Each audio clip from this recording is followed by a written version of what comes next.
nk'uko inama y'abaminisitiri iheruka guterana kwa 30 mu kwezi gushize kwa gatandatu 2020 yashimangiye ingamba zo kurwanya ikwirakwira rya coronavirus, ndetse banemeza ko insengero zikomeza gufungwa mu gihe cy'iminsi 15 nyuma yayo.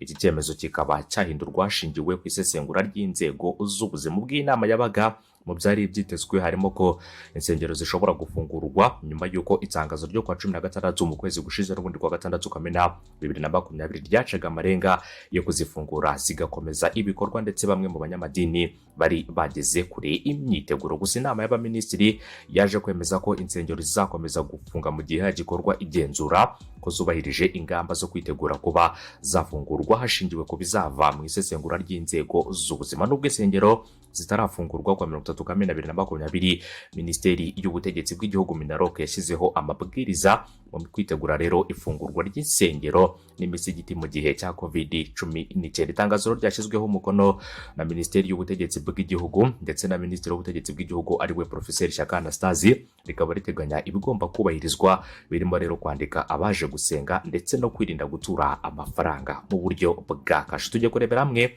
ibyemezo byose rero ndetse n'iri tangazo ryashyizweho umukono na Professeur Shyaka Anastase, akaba ari Minisitiri w'Ubutegetsi bw'Igihugu. Ngwaye ikaze muri aya makuru ya ku itariki ya 3 kwezi kwa 7 umwaka wa 2020. Jya munsi y'iyo video yawe epfo gato mu ruhande rw'iburyo kuri subscribe ndetse uranyeganyiza akazogeraho mbukandeho kugira ngo ujye uwa mbere mu kuba wabona amakuru yacu yabonere kugiye mu gihe tumaze gutegura inkuru ndetse no kuzitunganya. Iri tangazo rikaba rivuga ngo rero amabwiriza agenga ifungurwa ry'insengero mu gihe cya COVID-19. Iri tangazo ritangira rivuga ngo dushingiye ku byemezo by'inama y'abaminisitiri yo kwa 16 Kamena 2020, dushingiye kandi ku myanzuro y'inama twagiranye n'ubuyobozi bw'ihuriro ry'amadini n'amatorero mu Rwanda LIC yabereye kuri Minaloc ku itariki ya 5 Kamena 2020, dushingiye nanone ku nyandiko yo kwa 22 Kamena 2020 yateguwe n'abagize ihuriro ry'amadini n'amatorero mu Rwanda LIC ikubiyemo imyiteguro ibanziriza ifungurwa ry'insengero. Dushingiye kandi ku ngamba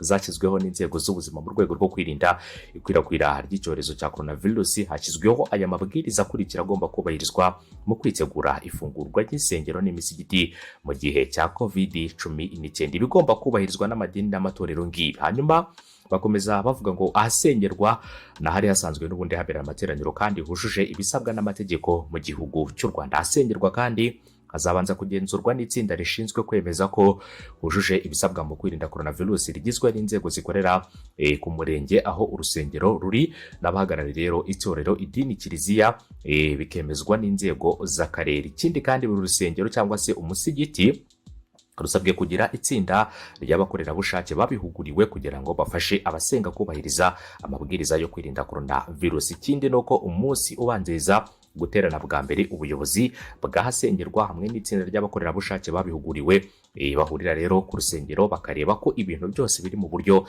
iminsi yose y'amateraniro bahagera rero mbere y'abandi. Ikindi kandi gushyiraho uburyo bwo gukaraba intoki, kandagira ukarabe, isabune n'amazi meza ndetse n'isabune.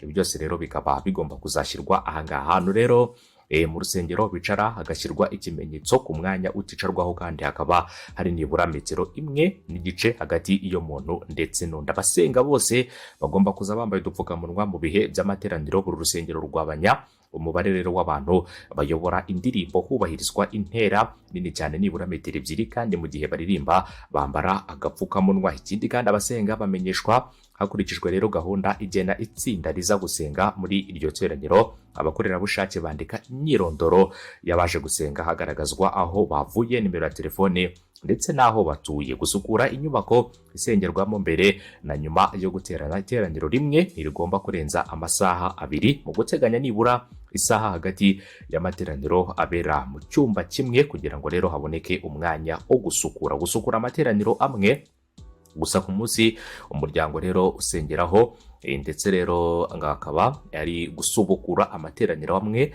gusa ku munsi rero umuryango usengeraho yemewe guhera saa 12 kugera saa 12 zindi z'umugoroba. Ikindi kandi nuko abana bafite hejuru y'imyaka 12 kugeza kuri 18 y'ubukure bemerewe gusenga bari kumwe n'ababyeyi babo. Ikindi kandi nuko gutanga amaturo, abayoboke batanga amaturo hakoreshejwe ikoranabuhanga momo, icyo twita rero mobile money cyangwa se money transfer, bank transfer. Byose rero akaba ari mwe mu buryo kuzakoreshwa mu gutanga amaturo. Igaburo ryera rero ryemewe gusa igihe ritanzwe hubahirijwe intera ya metero imwe hagati y'umuntu n'undi, kandi nta gukoranaho, kwiha igaburo self service cyangwa se gukoresha ikiyiko. Ibibujijwe: gukoranaho, guhoberana cyangwa guhana ibiganza birabujijwe, guhererekanya ibikoresho byo mu nsengero nk'indangururamajwi, microphone, ibitabo n'ibindi ntabwo byemewe. Abana bonka n'abafite munsi y'imyaka 12 ntibemerewe kuza mu materaniro. Gutanga amaturo muri kashi ntabwo byemewe.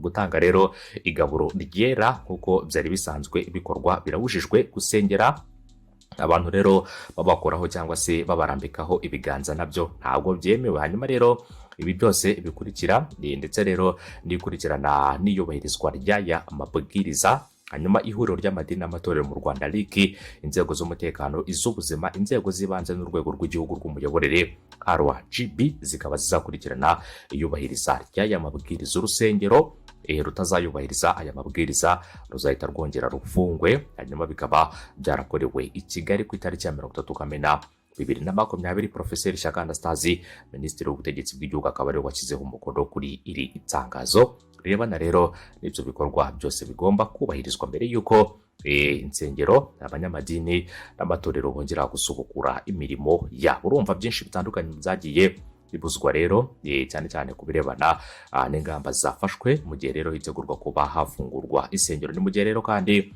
ibyemezo by'inama y'abaminisitiri byaratangaje serivisi n'ubundi zizakomeza gufunga, harimo ko imipaka igomba gukomeza gufungwa, uretse rero ubwikorezi bw'ibicuruzwa Cargo Truck. Hanyuma abanyarwanda n'abandi bantu basanzwe rero batuye mu Rwanda bemerewe gutaha, ariko rero bagahita bashyirwa mu kato isolation nk'uko amabwiriza y'inzego z'ubuzima abiteganya. Ikindi kandi abari mu kato bakaba bishyurira ikiguzi cya serivisi zose bahabwa. Amashuri azakomeza gufunga kugeza muri Nzeri 2020, naho rero insengero ziri kwitegura kuba zafungurwa mu gihe inzego z'ubuzima zaba zamaze gukora rero igenzura ndetse no kumenya byinshi bigiye bitandukanye mu gukumira iki cyorezo. Ikindi kandi nuko amateraniro rusange cyangwa se mu ngo arabujijwe. Utubari tuzakomeza gufunga, ibikorwa by'imikino y'amahirwe bizakomeza gufunga. Inama y'abaminisitiri kandi ikaba yaragiye ishyiraho byinshi bigiye bitandukanye n'ubundi mu byari bisanzwe, ariko hakomeza kugenda hafatwa ingamba. Ikintu kimwe rero mu byakomeje kugenda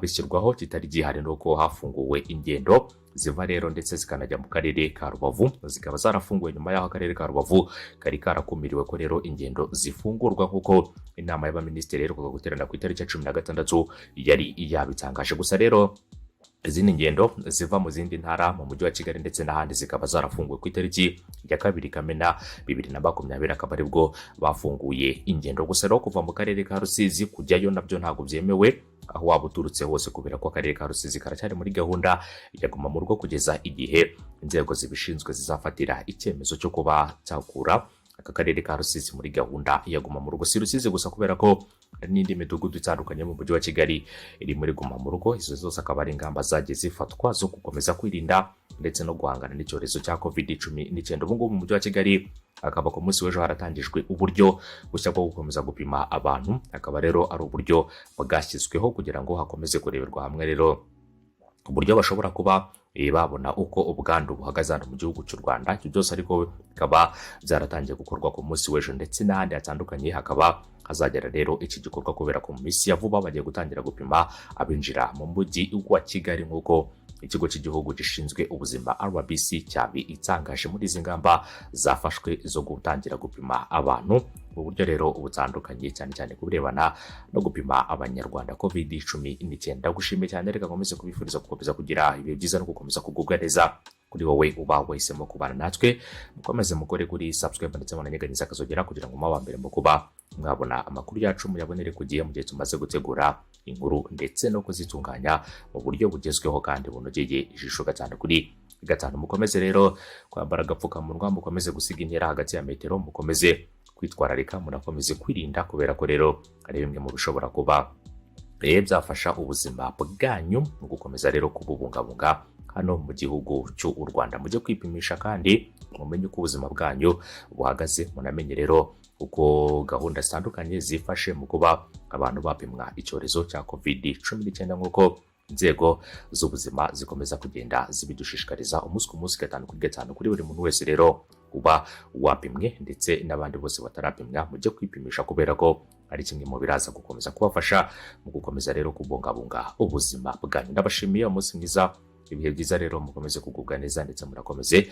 kugira ibihe byiza. Mukore kuri subscribe ndetse munanyeganyeza akazogera kugira ngo mujye muba mbere mu kuba mwabona ayo makuru muyabonere ku gihe mu gihe tumaze gutegura inkuru ndetse no kuzitunganya mu buryo bugezweho kandi bunogeye ijisho. Ndagushimiye cyane, umunsi mwiza, ibihe byiza kuri wowe ukomeje kuba natwe. Komeze mukore kuri subscribe ndetse munanyeganyize akazogera, mugire ibihe byiza kuri mwese. Bye bye, inkuru zacu nakagaruka. Umunsi mwiza kuri mwese.